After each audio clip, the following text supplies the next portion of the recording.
India's Gen Z youth has a power to restore India's democracy with सत्य and अहिंसा।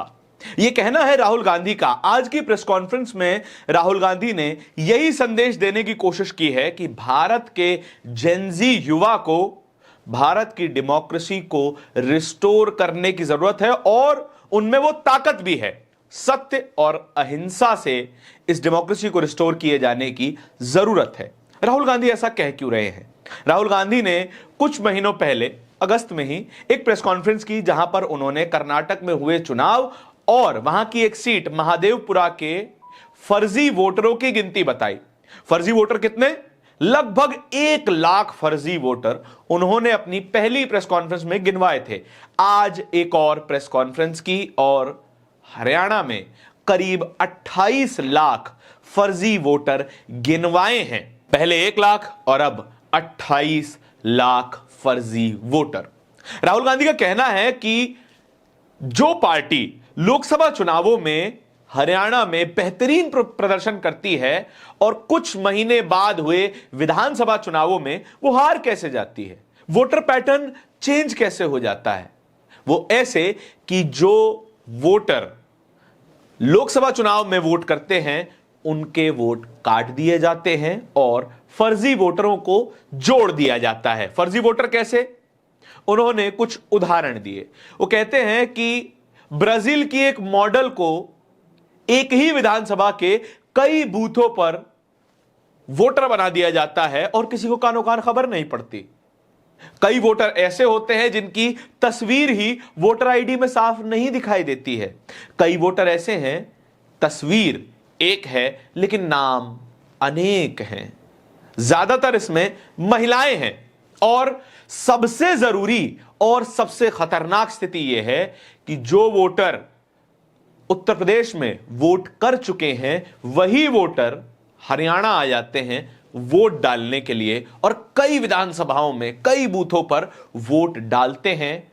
और जरूरी बात यह है कि वो तमाम वोटर्स बीजेपी के नेता होते हैं। तमाम ऐसी तस्वीरें, तमाम ऐसे डेटा के साथ एक प्रेस कॉन्फ्रेंस आज राहुल गांधी ने की है, यानी कि 5 नवंबर 2025 को की है। और यह प्रेस कॉन्फ्रेंस चुनाव आयोग पर फिर से कई सवाल खड़े कर देती है। राहुल गांधी कहते हैं कि यह तो एआई का युग है। चुनाव आयोग चाहे तो इन तमाम फर्जी वोटरों को एक स्कैन करके हटा सकती है, वोटर लिस्ट को शुद्ध किया जा सकता है, लेकिन चुनाव आयोग ऐसा नहीं करता। करीब 28 लाख वोटर।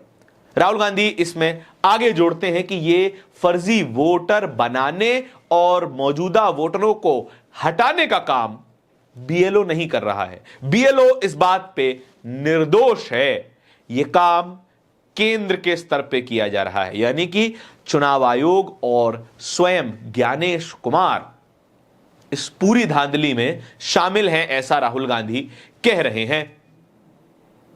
और बहुत बहुचर्चित हाउस नंबर 0 का उदाहरण देते हुए ज्ञानेश कुमार का ज्ञान भी वो सबके सामने रख देते हैं। ज्ञानेश कुमार का ज्ञान क्या है?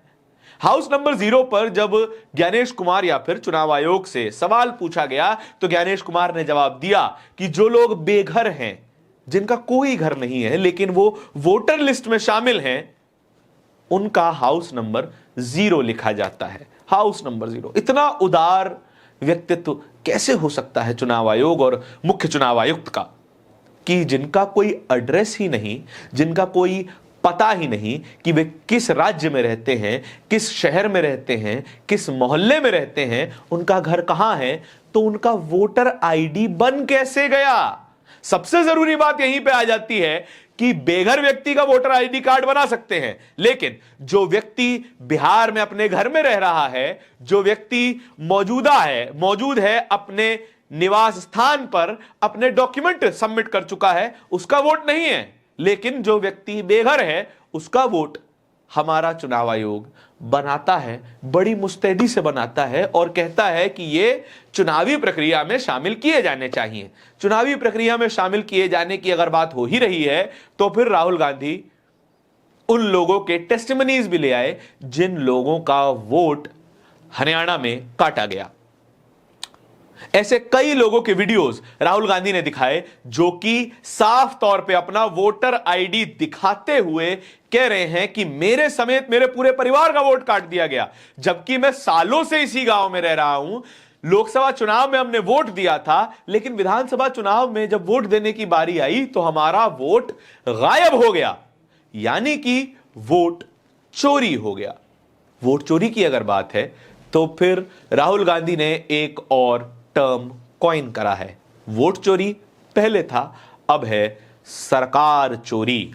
सरकार चोरी, जो कि राहुल गांधी सीधे तौर पे कह रहे हैं कि जो हरियाणा में सरकार बनी वो चोरी की सरकार है, चुराई हुई सरकार है। टेक्निकली राहुल गांधी, कांग्रेस पार्टी और वहां की जनता की सरकार होनी चाहिए थी, लेकिन ऐसा नहीं हुआ। बनी भारतीय जनता पार्टी की सरकार। कुछ सीटें ऐसी दिखाई जहां पर कुल मार्जिन केवल 22,000 का है। फर्जी वोटर 25 लाख और कांग्रेस पार्टी के हारने का मार्जिन केवल 22,000, 10% से भी लगभग कम। और जो फर्जी वोटर बनाए गए करीब 12.5%, कुल वोटरों का 12.5% फर्जी वोटर जिस राज्य में बना दिया गया हो, उस राज्य में किसकी सरकार बनेगी? जिस व्यक्ति ने फर्जी वोट बनवाए हैं। हम इस पे कोई सवाल नहीं उठा रहे, सीधे तौर पर कोई सवाल नहीं है। राहुल गांधी के सवाल हैं, उनके सवालों का जवाब दिया जाना चाहिए। चुनाव आयोग से सवाल पूछा जा रहा है, चुनाव आयोग को जवाब देना चाहिए, लेकिन यह बात हम और आप साफ तौर पर जानते हैं कि जवाब नहीं आने वाला। ना पहले जवाब आया और ना ही अब जवाब आएगा। एसआईआर पर जब तमाम विपक्षी दलों का एक डेलीगेशन चुनाव आयोग से मिलने जाता है तो उन्हें बोल दिया जाता है कि हम ज्यादा लोगों से नहीं मिल सकते हैं, हम केवल एक पार्टी से केवल 2 लोगों से मिलेंगे। चलिए, वो भी ठीक है, 22 लोग मिलने भी चले गए, लेकिन बाहर आते हुए वे कहते हैं कि बातचीत सौहार्दपूर्ण नहीं हुई। जिस संस्थान का काम है कि वो चुनाव सौहार्दपूर्ण तरीके से फेयर फ्री इलेक्शन करवाए, वही आयोग उन्हीं पार्टियों से नहीं मिलता जो उस चुनाव का हिस्सा बनने वाली हैं।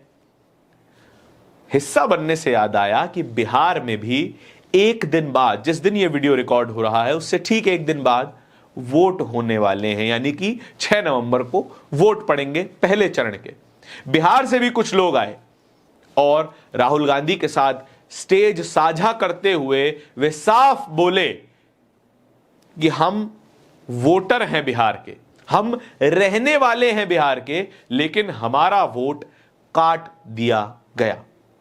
एक व्यक्ति जो कि व्हील चेयर पे है, दिव्यांग हैं, वो कहीं आ जा नहीं सकते, उनका वोट ये कहकर काट दिया गया कि अपने घर पर उपस्थित ही नहीं थे, ये हमें मिले ही नहीं। जो व्यक्ति व्हील चेयर पे हो, ज्यादातर समय अपने घर में बिताता हो, तो फिर बीएलओ साहब को वो व्यक्ति मिला कैसे नहीं?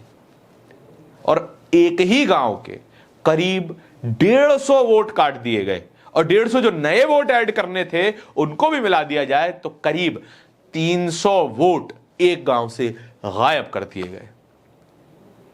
बिहार में चुनाव होने हैं और कैसे उम्मीद लगाई जाए कि जिस तरह की स्थिति कम से कम राहुल गांधी बता रहे हैं, अगर उसका 10% भी सही है, अगर उसका 10% भी जमीन पर है, तो फिर सामान्य नागरिक अपने वोट की रक्षा की जिम्मेदारी चुनाव आयोग पर छोड़कर निश्चिंत कैसे रहे?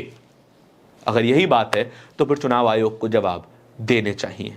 और आखिरी में मैं फिर वही बात दोहराऊंगा जो राहुल गांधी ने दोहराई, वो ये थी कि India's Gen Z youth has a power to restore India's democracy with सत्य and अहिंसा। आपके इस खबर के बारे में क्या विचार हैं? राहुल गांधी की इस प्रेस कॉन्फ्रेंस के बारे में क्या विचार हैं? कमेंट सेक्शन में बताइएगा जरूर। इस तरह की और भी खबरें देखते रहने के लिए बोलता हिंदुस्तान को सब्सक्राइब जरूर कीजिएगा। बहुत बहुत शुक्रिया।